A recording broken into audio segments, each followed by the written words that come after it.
Yang kami hormati Bapak Kepala Sekolah SMK Muhammadiyah Larangan yang kebetulan diwakili oleh Ibu Puji Atriadesti SPD dan calon guru penggerak angkatan 11 di SMK Muhammadiyah Larangan ada Ibu Mulyani SPD dan Ibu Listi Handayani SPD dan para Bapak Ibu guru yang hadir pada aksi nyata diskriminasi budaya positif pada pagi hari ini. Baiklah, sebelum memasuki kegiatan pada pagi hari ini, alangkah baiknya kita membuka kegiatan pada pagi hari ini dengan bacaan basmalah bersama-sama. Untuk acara selanjutnya ialah menyanyikan lagu Indonesia Raya. Hadirin dimohon berdiri.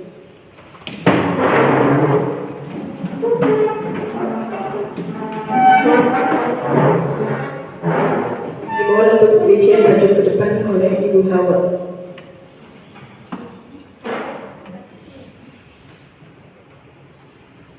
Hiduplah Indonesia Raya.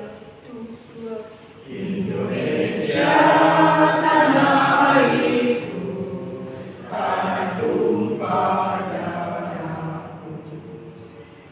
Di sanalah aku berdiri, jadi pandu ibuku.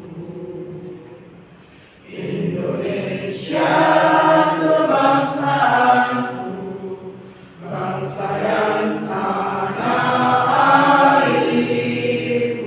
marilah kita berseru, Indonesia bersatu. Hiduplah tanahku, hiduplah negeriku, bangsaku, rakyatku semuanya. Bangunlah jiwanya, bangunlah badannya untuk Indonesia Raya. Indonesia Raya, merdeka, merdeka, tanahku, negeriku yang ku cinta. Indonesia Raya, merdeka, merdeka, hiduplah Indonesia Raya. Indonesia Raya, merdeka, merdeka, tanahku, negeriku yang ku cinta. Indonesia Raya, merdeka, merdeka, hiduplah Indonesia Raya. Hadirin dipersilakan duduk kembali.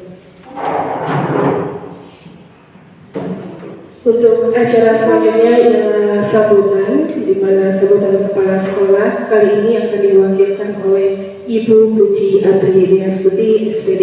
Kepada beliau disilakan.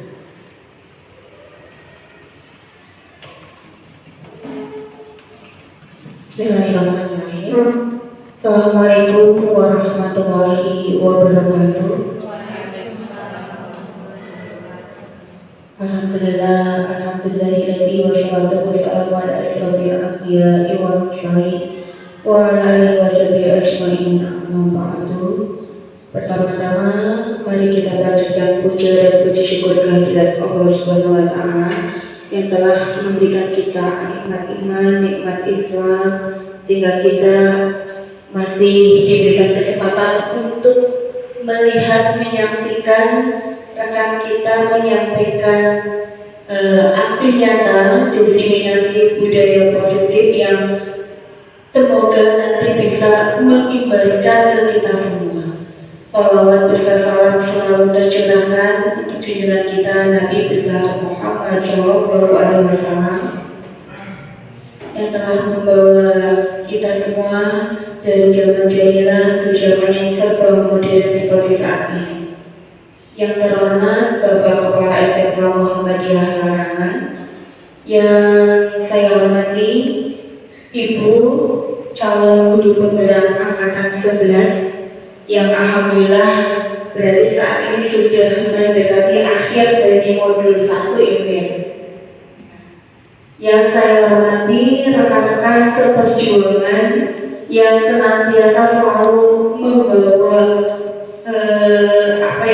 kebahagiaan dan keberkahan serta ilmu yang telah didapatkan waktu di bangku kuliah untuk disampaikan ke peserta didik ya, dengan berbagai macam cara, karena memang karakter siswa berbeda dengan waktu masih sekolah dulu.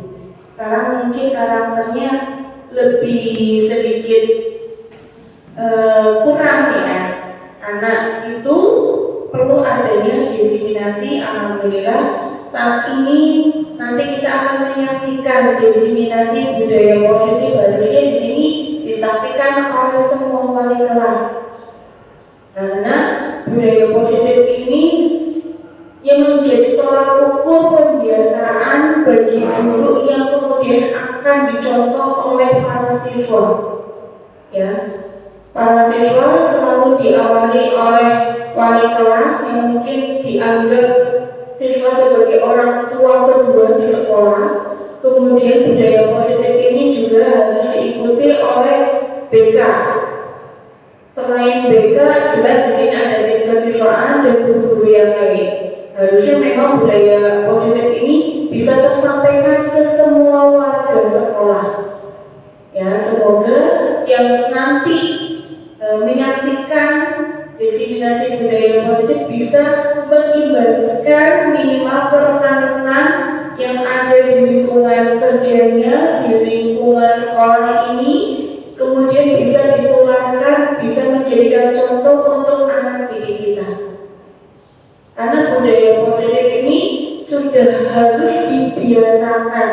Hal seperti apa sih yang bisa menimbulkan atau meningkatkan karakter siswa? Karena memang kita sudah ada pembelajaran P5, tapi dirasa kurang maksimal karena P5 mungkin hanya di minggu-minggu tertentu saja, seminggu sekali belum bisa maksimal. Kalau misalnya untuk menciptakan karakter itu harus setiap hari didukung oleh semua lini, tidak hanya guru, karyawan, staf juga harus bisa menciptakan, mencontohkan budaya positif sehingga siswa yang melihat juga, oh jadi lingkungannya seperti ini. Walaupun mereka mungkin sudah diberikan arahan atau karakter yang disampaikan oleh guru SD, guru SMP, kemudian naik ke SMK, kalau tidak selalu kita berikan contoh, ya kemungkinan dianggapnya oh di sekolah ini pembiasaannya beda, karena siswa itu melihat dari lingkungan yang mereka pelajari, yang mungkin dari negeri bajunya selalu dirapikan, selalu saya yang cowok dimasukkan. Kalau misalnya kita lemah sedikit saja melihat anak bajunya dikeluarkan, ya sudah mereka menganggap kita juga kalau lihat guru ini nggak bakal kena nasihat, kalau melihat ini nanti dibiarkan saja. Ya kalau misalnya pembiasaan itu selalu kita terapkan setiap hari, setiap saat oleh semua, insya Allah visi-visi kita akan tercapai, benar-benar akan tercapai. Ya, visi kita nomor 1 adalah berakhlak, bagaimana kita menciptakan budaya tentang berakhlak. Kedua, berilmu, bagaimana kita menciptakan di dalam suatu istilahnya pembelajaran, bisa menciptakan benar-benar, oh ternyata di kelas ini tidak cuma hanya isinya oh seperti ini saja, ada isinya.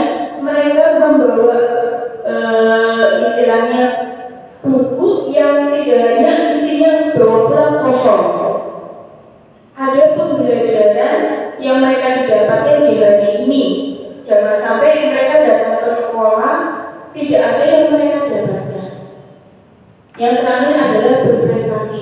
Tujuan dari berakhlak, berilmu adalah intinya mereka bisa menjadi pribadi yang berprestasi. Nah, jadi seperti itu. Mudah-mudahan dalam rangka acara diseminasi ini, dan Bapak Ibu yang menjadi peserta bisa mampu mengibaskan ke anak-anak dan ke peserta didik kita. Ya, jadi demikian sambutan dari saya mewakili Bapak Kepala Sekolah yang hari ini bernama ini.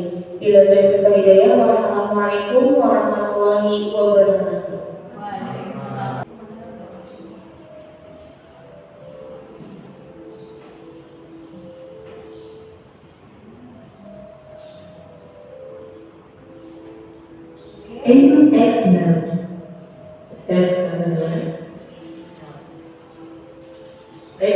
Assalamualaikum warahmatullahi wabarakatuh. Masih semangat ya Bapak Ibu ya. Karena ini materi yang sangat bermanfaat bagi kita semua, apalagi kita sebagai guru. Setidaknya kita harus punya teori dulu, kemudian kita mempraktikkan ke anak didik kita. Tapi terlebih dahulu kita harus memberikan contoh yang terbaik untuk anak kita. Untuk selanjutnya kita SDG dulu ya. Kayaknya tadi agak sepadan gitu ya. Bisa ya? Baik, untuk SDG-nya ini silakan Bapak Ibu untuk berdiri semuanya. Bisa? Yang tadi kan senyum. Ini nanti akan menghadapi eksekusi berkaitan dengan permasalahan yang ada di lingkungan sekolah. Biasanya yang dilakukan oleh anak kita. Biar kita tidak sepadan ke sana, yang kita relax dulu. Oke? Baik, untuk relax. Ikuti gerakan saya nanti. Oke?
Poin-poin penting berkaitan dengan budaya positif, pembentukan karakter, kemudian motivasi diri, hal-hal yang harus kita lakukan diterapkan kepada anak-anak kita.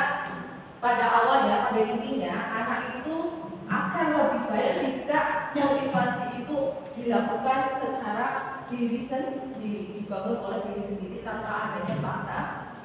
Karena tadi sudah disampaikan oleh Mulyani bahwa ketika ada penghargaan, kemudian ada penghukuman, anak-anak tersebut merasa bahwa ada sesuatu tekanan.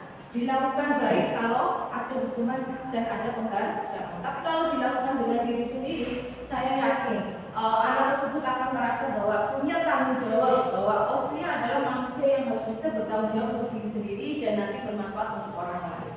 Baik, di sini akan memaparkan berkaitan dengan 5 posisi kontrol dulu. Tapi sebelum ini Bu minta tolong untuk baca 5 dasar. 5 kebutuhan ya, 5 kebutuhan dasar. Oke. Baik Bapak Ibu, berkaitan tadi pemaparan pada hari ini saya akan mengajak panjenengan semua ini berkaitan dengan studi kasus yang sering kita lihat di lingkungan sekolah. Penanganan apa sih yang tepat yang harus kita lakukan seperti itu. Namun sebelum ada penanganan, Bapak Ibu pernah merasakan nggak ketika ada anak yang datang dari rumah sampai ke sekolah, kemudian terlambat, kira-kira yang jenengan lakukan itu kepada anak bagaimana?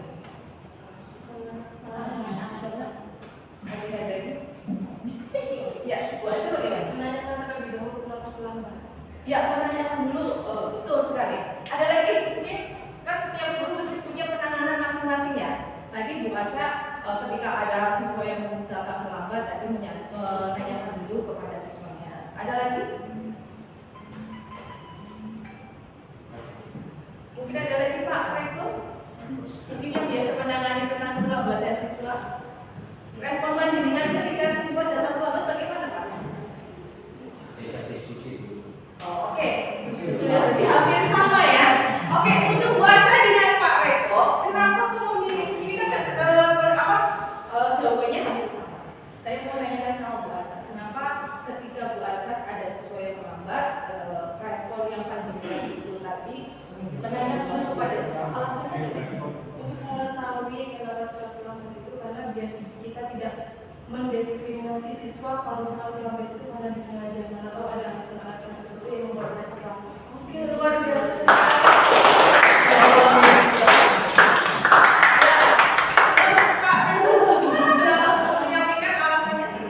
Kalau diajak diskusi, kemudian kita pendekatan afektif ya, bahwa si anak ini memang biasanya karena terlambat itu karena apa, dan kita ajak untuk besoknya tidak sampai terlambat. Iya, betul sekali, luar biasa. Tepuk tangan sudah pantasnya panjenengan itu seperti orang tua kedua dan dalam hal mempraktekannya sudah maksimal sekali. Berkaitan tadi yang saya sampaikan, kemudian Bapak Ibu tadi menjawab, itu nanti berkaitan dengan kebutuhan dasar manusia. Kenapa Bapak Reko dan Bu Asa menyampaikan seperti itu? Mesti ada dasarnya. Dasarnya apa? Dasarnya adalah pasti anak itu terlambat punya alasan. Betul atau tidak? Betul sekali. Ketika panjenengan tidak menanyakan dulu anak tersebut, mesti misalnya begini. Andaikan saya ada siswa yang terlambat, kenapa kamu terlambat? Jam berapa ini? Anak mesti tidak akan menjawab secara jujur, akan berkelak, iya tidak? Sehingga kita tidak bisa menemukan solusi yang tepat kepada anak tersebut. Kok seolah-olah ibu ini mau anak saya ini, padahal saya di rumah ada banyak bocor atau mungkin membantu orang tua dulu, ya kan seperti itu. Berkaitan dengan kebutuhan dasar manusia, Bapak Ibu guru sepertinya harus tahu bahwa berkaitan dengan kebutuhan dasar manusia itu berkaitan realitas kebutuhan setiap orang berbeda. Kita harus berusaha memahami pandangan orang lain tentang dunia. Setiap orang memiliki gambaran yang berbeda. Artinya gini, setiap orang atau siswa mesti punya sesuatu atau mungkin punya masalah sendiri-sendiri dari rumahnya kemudian dibawa ke sekolah. Dan siswa mungkin bisa datang ke sekolah dengan seolah-olah tidak ada masalah. Tetapi ketika ditanya kemudian ada kesalahan dari siswa, punya hukuman dari gurunya dan lain-lain, siswa akan merasa tertekan. Jadi soalnya saya sekolah seperti ini. Akhirnya anak tersebut saya berotak saja seperti itu. Namun kalau Bapak Ibu guru mengetahui tentang kebutuhan dasar manusia, siapa saja sih kebutuhan dasar manusia? Yang pertama adalah penguasaan. Penguasaan itu bagaimana? Penguasaan itu berkaitan dengan rasa ingin diterima. Bagaimana rasa ingin diterima? Pasti siswa itu merasa bahwa sebenarnya setiap manusia ingin rasanya diterima. Artinya dia punya kemampuan, punya bakat, punya minat, tetapi orang lain tidak tahu bagaimana. Ya, akhirnya dia melakukan segala sesuatunya yang kiranya menurut dia benar, padahal dari bagi kita itu salah. Kemudian kebutuhan manusia berikutnya berkaitan dengan bertahan hidup. Ini ya, berkaitan dengan bertahan hidup itu survival. Survival itu berkaitan dengan sandang pangan, kemudian berkaitan dengan fisik seperti itu. Ketika kebutuhan fisiknya tidak terpenuhi, seperti contoh seperti itu. Anak itu datang ke sekolah. Hari Senin ada kegiatan upacara. Kemudian anak tersebut tidak ikut, dia langsung nongkrong ke kantin. Apa kita langsung marahinnya? Pasti otomatis seperti yang tadi kita sampaikan Pak Eko dan Pak Bu Asya, pasti Mas tadi sarapan atau tidak? Belum Bu. Sudah tahu hari ini ada kegiatan upacara dia Bu. Posisi anak itu sudah apa? Saya tunggu segera kemudian lanjut ke lapangan mengikuti upacara. Ini berkaitan dengan bertahan hidup. Kemudian kebutuhan dasar manusia lainnya berkaitan dengan kasih sayang dan rasa diterima. Artinya rasa kasih sayang itu berkaitan dengan setiap anak punya masalah masing-masing di dalam keluarganya. ketika anak tersebut ingin mengidamkan sebuah keluarga cemara, tapi tidak tersampaikan, otomatis akan ada perbedaan dengan anak-anak yang keluarganya cemara. Seperti kita lihat bahwa di lapangan banyak sekali kasus-kasus anak-anak yang kita tangani, mesti latar belakangnya adalah anak tersebut punya masalah. Salah satunya dengan keluarga apa? Keluarga dan lain-lain. Itulah yang menyebabkan anak itu salah satunya mempunyai karakter yang kita tidak inginkan. Nah, kalau anak itu memerlukan kasih sayang dari keluarganya, saudaranya, atau temannya terpenuhi, saya yakin tidak akan muncul sifat seperti itu. Kemudian, kebutuhan dasar manusia berikutnya berkaitan dengan kebebasan. Bapak Ibu suka bebas nggak? Suka sekali. Semua orang pasti punya kebebasan. Salah satu contohnya dengan kita mengajar. Mengajar misalnya pelajaran bahasa Jawa. Nah, di pelajaran bahasa Jawa, saya tidak mengamati anak-anak ternyata bosan dengan pelajaran saya, karena saya tidak bisa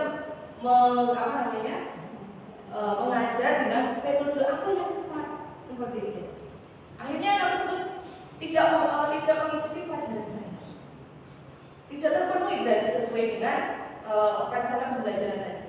Kalau kita berkaitan dengan kebebasan kita sebagai guru, oh ya, saya belajar bahasa Jawa, atau beberapa anak yang tidak mengikuti pelajaran saya akan ada anak itu bosan pelajarannya. Kemudian dengan secara langsung saya akan mengubah cara metode belajarnya. Kemudian berkaitan dengan kesenangan, saya yakin Bapak Ibu semua di sini ingin senang, ingin happy, betul tidak? Ya. Nah, rasa ingin senang itu ketika kita merasa segala sesuatunya itu terpenuhi, akhirnya senang, happy. Ketika anak itu tidak terpenuhi, bagaimana? Tidak merasa happy, bagaimana? Mesti akan muncul, aku tidak senang di sini, saya pengen yang lain. Akhirnya timbul cari perhatian dengan cara-cara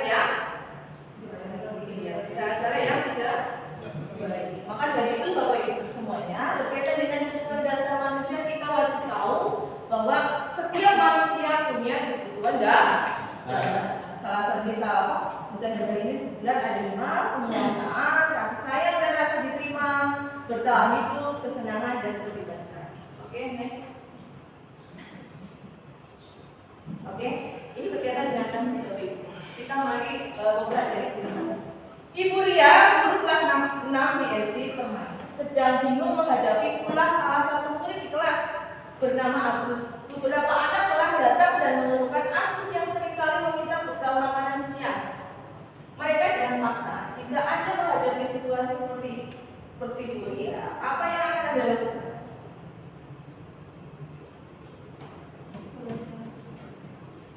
Menggali informasi dari Agus. Alasannya apa? Kenapa dia melakukan hal itu? Iya, betul sekali. Berarti kembali Diagnosa dulu. Diagnosa dulu agar menggali informasi. Iya, betul sekali. Informasi kira-kira pemenuhan kebutuhan apa yang belum dipenuhi oleh anak tersebut. Jadi kita bisa langsung memberikan penanganan yang tepat kepada anak. Oke, next. Next lagi berkaitan dengan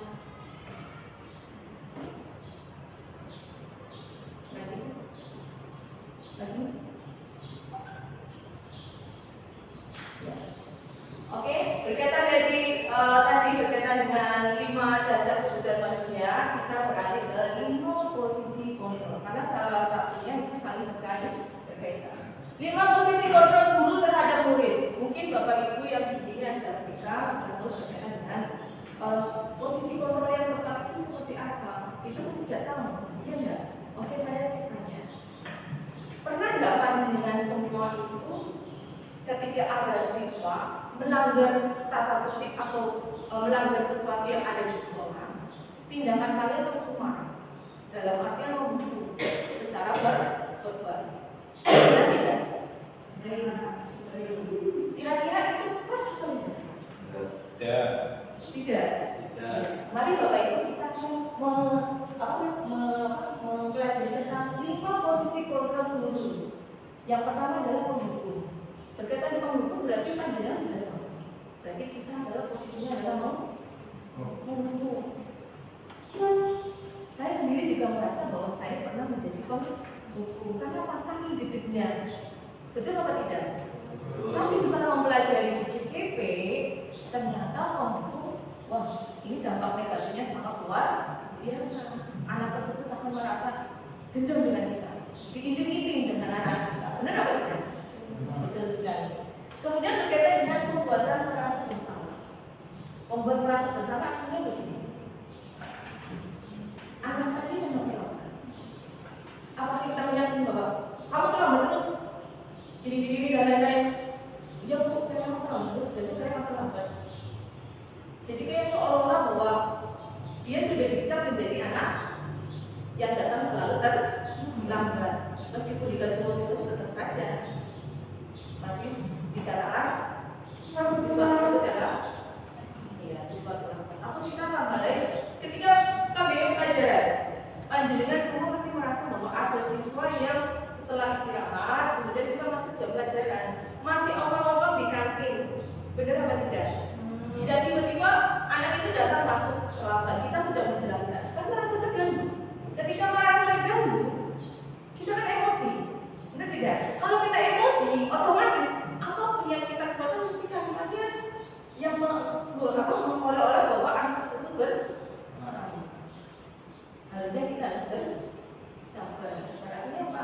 Mengurangi emosi supaya kita bisa menanyakan kepada anak didik kita dan memberikan stimulus-stimulus yang tepat. Kemudian berkaitan dengan 5 posisi kontrol yaitu teman. Pernah nggak panjenengan itu memposisikan sebagai teman? Kalau saya pernah. Tapi itu dampaknya ada berkaitan dengan kalau kita memposisikan guru sebagai teman, kita memang bisa mengatur anak itu.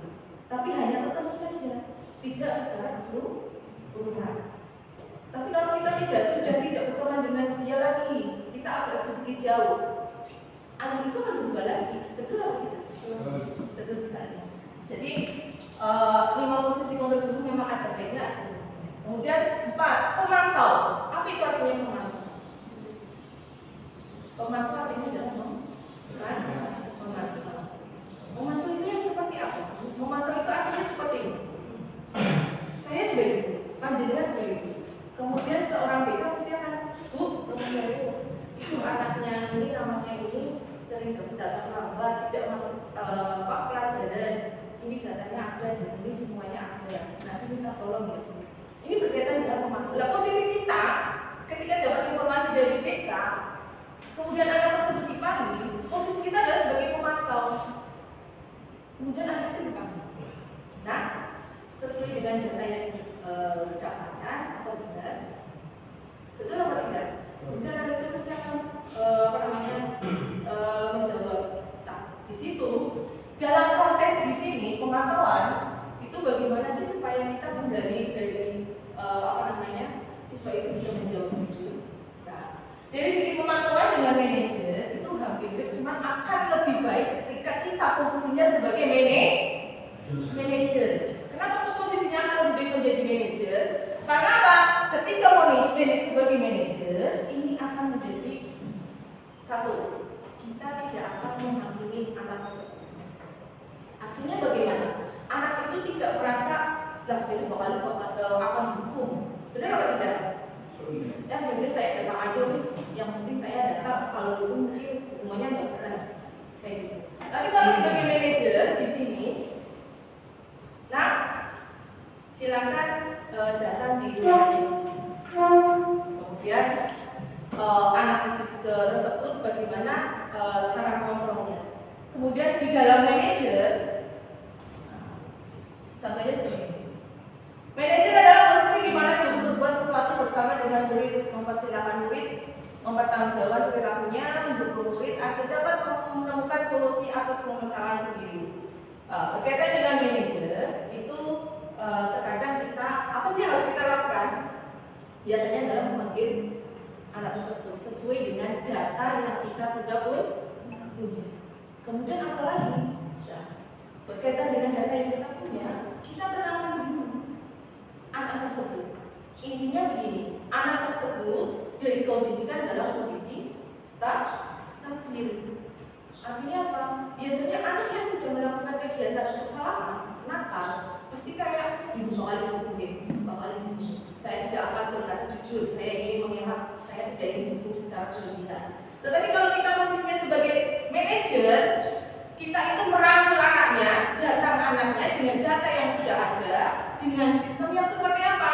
Sistem tadi menanyakan atau menstabilkan situasi, ya, identitas. Artinya menstabilkan identitas itu seperti apa? Menanyakan kepada anaknya, nah, tadi yang kamu lakukan apa? Pasti anak itu akan merasa ini seperti itu. Dengan penekanan apa? Dengan penekanan emosi kita yang ditekan. Biasanya kalau ada anak yang nakal, kalau kita posisi sebagai penghukum, otomatis kita marah dulu, emosi dulu. Tetapi kalau kita posisinya sebagai manajer, saya sebagai guru supaya masalah yang tetap ini bisa diselesaikan dan diberikan solusi yang tepat, saya harus memposisikan diri sebagai manajer. Dalam artian langkah-langkahnya bagaimana kita mengendalikan emosi diri kita masing-masing. Kalau kita bisa mengatur emosi diri kita masing-masing, otomatis kita bisa menanyakan kepada anak dengan lemah lembut. Nah, sini sebentar. Tadi waktu pas pelajarannya dia masuk, dia guru saya tidak masuk. Kenapa? Saya makan dulu. Alasannya kenapa? Tadi pagi belum sarapan. Seperti itu. Seperti halnya yang tadi Bu saya yang manajer. Seorang manajer akan berkata, jika kamu meyakininya, apakah kamu bersedia memperbaikinya? Ini kalimat berikutnya. Maksudnya begini, ketika ada anak kemudian sudah menstabilkan identitas, yang kedua adalah mengkondisikan, ya, mengkondisikan sesuanya. Bu, menurut saya yang ketiga. Ya. Berkaitan dengan, ya, ini Bu. Berkaitan dengan posisi tadi yang manajer, kita tidak tahu yang namanya segitiga restitusi berkaitan dengan langkah-langkah penanganan sebagai manajer. Langkah-langkahnya apa saja? Menstabilkan identitas seperti tadi. Kita semua akan lakukan hal terbaik yang bisa kita lakukan. Yang awal kita lakukan adalah menenangkan emosi. Kemudian yang kedua adalah validasi tindakan yang salah. Artinya begini. Nah, tindakan yang kamu lakukan itu benar atau salah? Pasti menjawab salah dulu. Terus apa yang harus kamu lakukan supaya tindakan itu tidak diulangi lagi? Ya Bu, saya akan berjanji tidak akan mengulangi lagi. Ini berkaitan dengan validasi tindakan salah. Kemudian berkaitan dengan menanyakan keyakinan. Baik Nak, tadi menurut Mbaknya bahwa tindakan itu salah. Kira-kira keyakinan apa yang kamu langgar? Seperti yang tadi sudah disampaikan oleh Bu Mulyani berkaitan dengan keyakinan yang sudah disepakati oleh kelas, dan keyakinan itu tidak hanya dilakukan di kesepakatan kelas. Keyakinan itu bisa dilakukan di sekolah. Misalnya Bu, saya melanggar keyakinan karena tadi tidak masuk di pelajaran yang sudah, jadi melanggar disiplin dan tidak menghargai orang. Ya Bu, saya melanggar keyakinan, disiplin dan tidak menghargai orang. Kira-kira tindakan apa yang akan menjadi lebih baik dari kamu agar tidak mengulangi lagi? Artinya kenapa? Artinya gini, seorang manajer itu mengajak anaknya mengolah dirinya agar mereka bisa bertanggung jawab untuk dirinya sendiri. Ya Bu, saya tidak akan mengulangi lagi. Jika saya akan mengulangi lagi, nanti ada konsekuensinya. Seperti itu. Kemudian langkah berikutnya apa yang terakhir? Guru sebagai posisi manajer adalah memberikan motivasi masukan. Nah, apa yang kamu lakukan itu? Saya salut. Karena apa? Ketika jam pelajaran yang bias, tadi informasinya sebelum jamnya selesai sudah masuk. Nah, jadi tidak boleh 100%, tetapi diusahakan keyakinan yang sudah dibuat, konsekuensi yang sudah dibuat, yang sudah ditanggung jawab diri sendiri jangan diulangi lagi. Karena apa? Ini beberapa dari buat kamu. Artinya apa? Di dalam posisi manajer tidak jauh dengan namanya segitiga restitusi. Jadi susah ya menjadi manajer ya. Saya saja merasa belum bisa sampai ke posisi manajer. Terkadang hanya memahami, kemudian sampai ke memantau saja. Kalau sisi manajer itu kan perlu namanya kontinuitas. Kontinuitas itu artinya apa? ada bimbingan secara berlebihan, maksudnya secara kontinu, tidak hanya hari itu saja, tetapi dipantau, kemudian diberikan lagi tinggal solusinya, kemudian diberikan motivasi. Ya, mungkin itu yang saya sampaikan berkaitan dengan sedikit restitusi dan 5 kontrol posisi guru dan juga 5 dasar kebutuhan manusia. Mungkin ada yang ditanyakan? Ya, mau tanya berkaitan dengan itu kan treatment ya, treatment dalam menghadapi anak. Apakah treatment tersebut bisa diterapkan ke semua karakter peserta didik? Karena karakter kepribadian manusia kan memiliki macam-macam, ada yang sanguin, yang koleris, ada yang pragmatis, yang melankolis.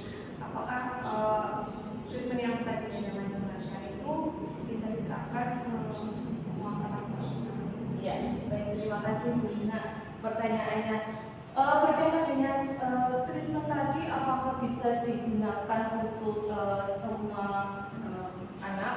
Ya, kita biasanya di posisi sebagai guru melihat dari situasi yang ada di depan mata kita.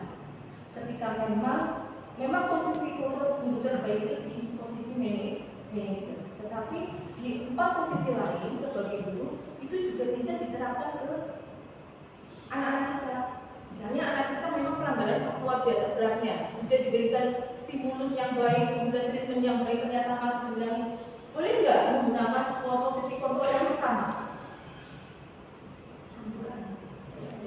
Boleh, asal ada kesepakatan yang sudah disepakati anak dengan guru tersebut. Jadi tidak serta-merta kita semua guru harus menjadi posisi kontrol yang manajer. Kalau kita sebagai manajer, ya kemungkinan besar menurut saya, memang ini juga hasil keputusan yang kemarin itu kegiatan buka, bahwa keputusan manajer memang paling tepat, tetapi ketika ada situasi yang kita tidak memungkinkan, seperti yang Mandinan tadi sampaikan, bisa nggak manajer itu semua? Ternyata posisi kontrol di 1, 2, 3, 4 itu bisa digunakan sesuai dengan situasi yang kita hadapi. Tetapi kita balik lagi, kita sebagai guru adalah harus menahan emosi. Karena kalau kita sudah emosi, kita tidak hanya verbal saja, otomatis kita bermain fisik. Jadi dari segala segi kontrol, memang baiknya adalah manajer, tapi segala titik situasi yang lain kita bisa menggunakan posisi kontrol yang lain.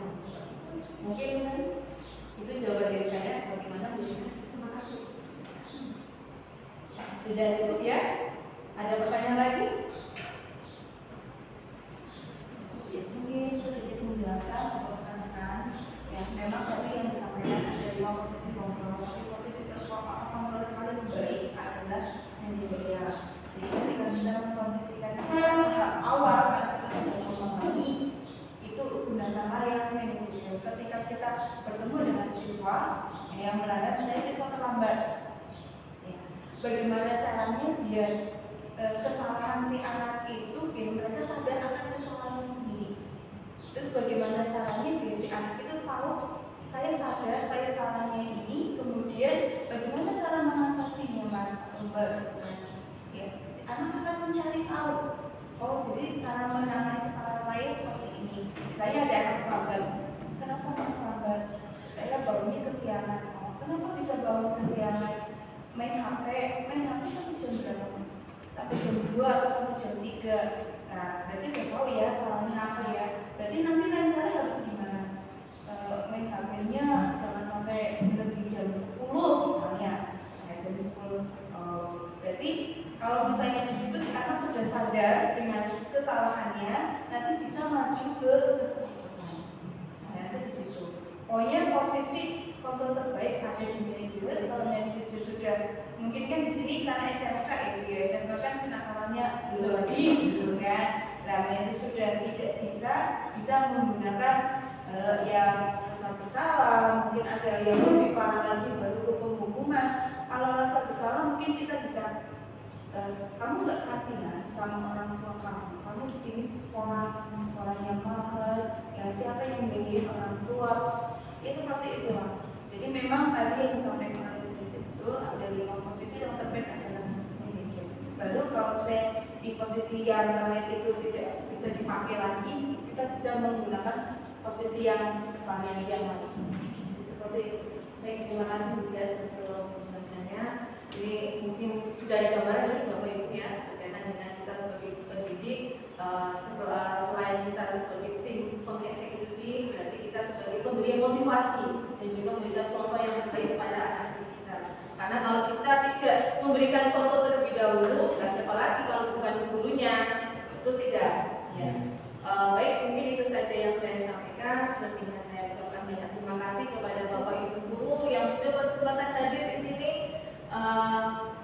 Bapak meluangkan waktunya karena mungkin Bapak Ibu punya kesibukan masing-masing, tapi alhamdulillah dengan bisa datang ke sini, terutama kita semua dari Bu Mulyani dan Bu Dia, Ibu Desti, saya sendiri berbagi manfaat dengan ilmu yang kami dapat dari CGP. Mudah nanti kita bisa bekerja sama, berkolaborasi untuk menuntun anak-anak kita supaya anak kita menjadi yang sangat luar biasa yang sesuai dengan visi sekolah kita, yaitu berakhlak, berilmu dan berprestasi.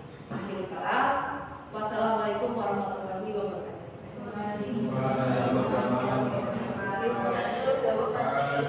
Assalamualaikum warahmatullahi wabarakatuh.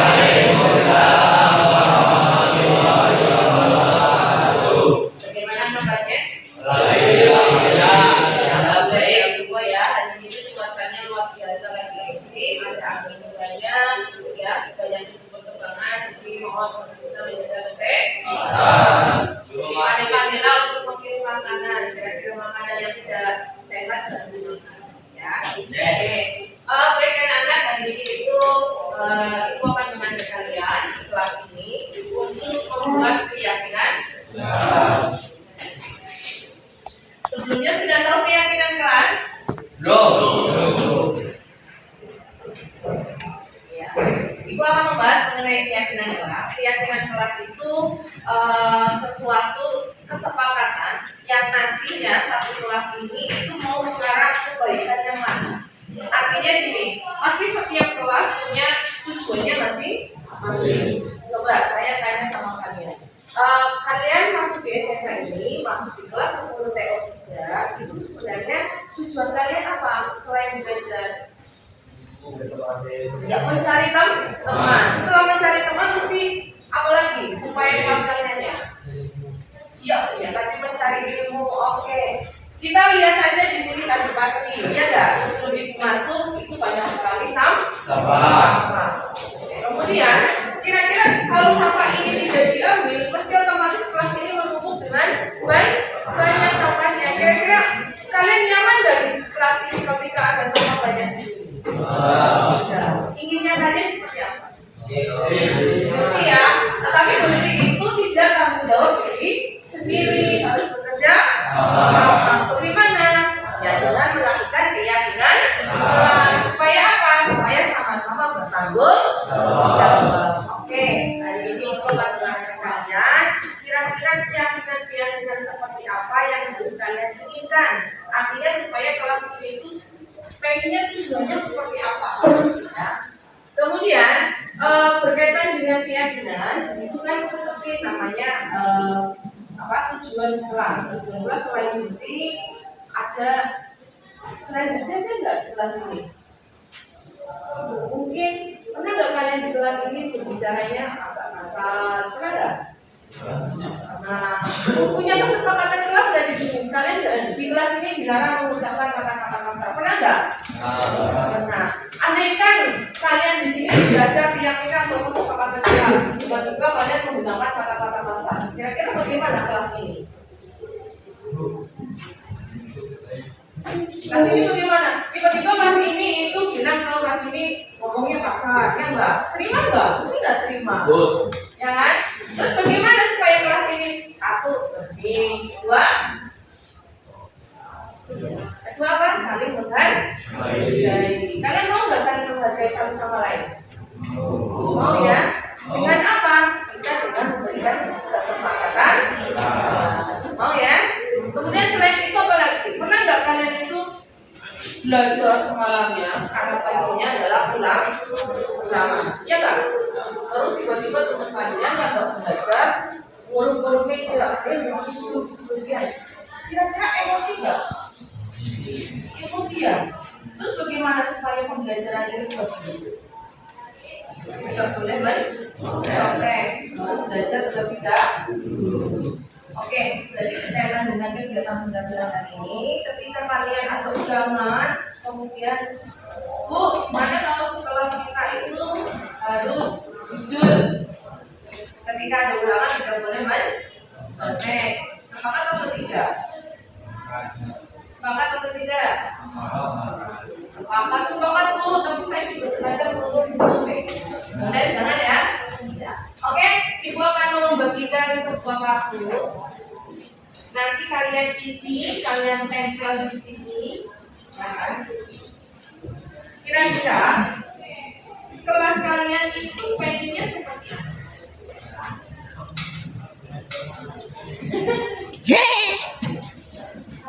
Nanti ditempel ya. Sodoy.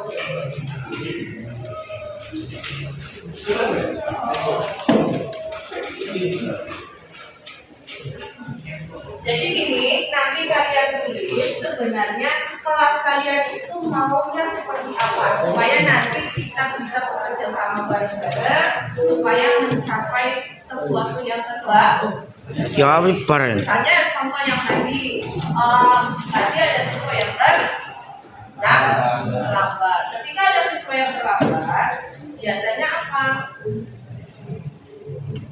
Biasanya apa? Bu, kalau yang terlambat jangan masuk dan ini itu ya. Kita itu harus kelasnya harus disiplin, ya enggak? Iya, disiplin Max. Kemudian tadi berkaitan dengan sampah. Kelas kita Bu, kelas kita ininya itu bersih, ya enggak? Terus kalimatnya gini. Kalian kasih kalimatnya jagalah kebersihan atau jangan buang sampah sembarangan. Jadi gini, ketika kamu akan membuat kesepakatan ini, berarti segala sesuatunya harus ada konsekuensinya.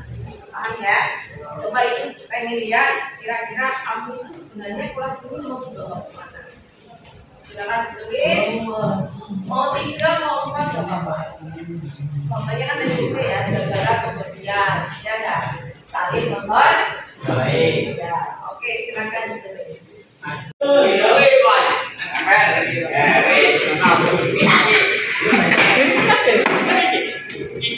Temen ya.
Ya, Bu. Lihat kira-kira kelas apa yang kalian inginkan di kelas ini?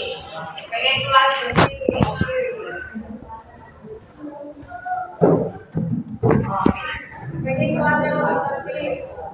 kelas menjadi bersih, saling menghargai, disiplin, jangan mengejek nama orang tua.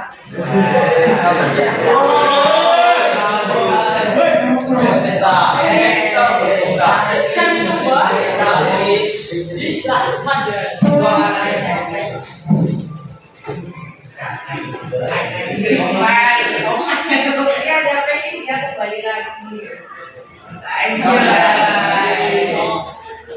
Ya kameramennya luar biasa. Jaga etika dan saling menghargai.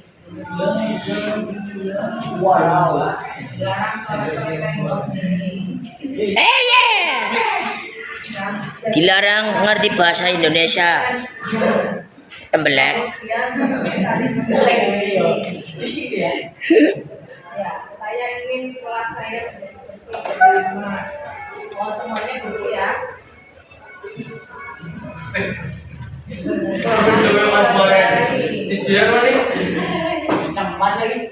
Ingin mempunyai kelas yang solidaritas yang bagus dengan cara saling kerjasama,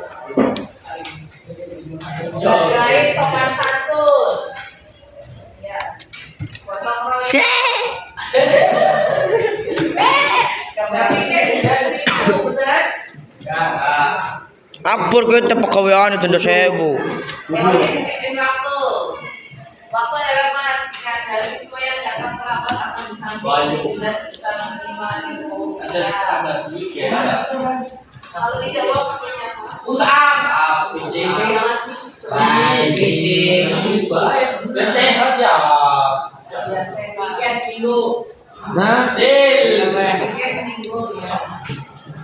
boleh tidur di kelas 30 detik.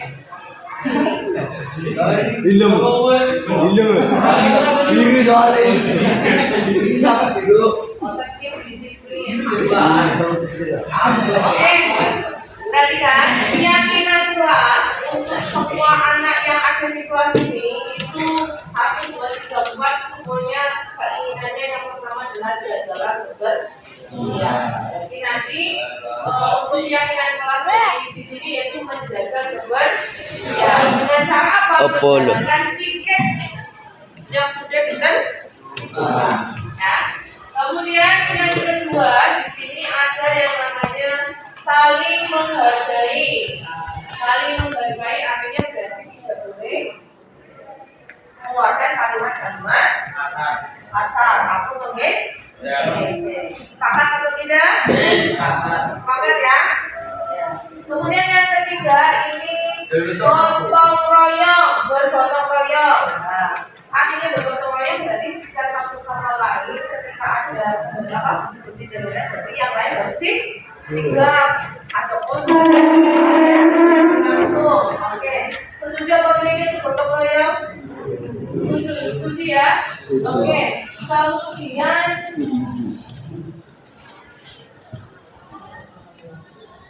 kalau yang keempatnya berkaitan dengan dendanya ini. Denda. Setuju nggak kalau ada denda?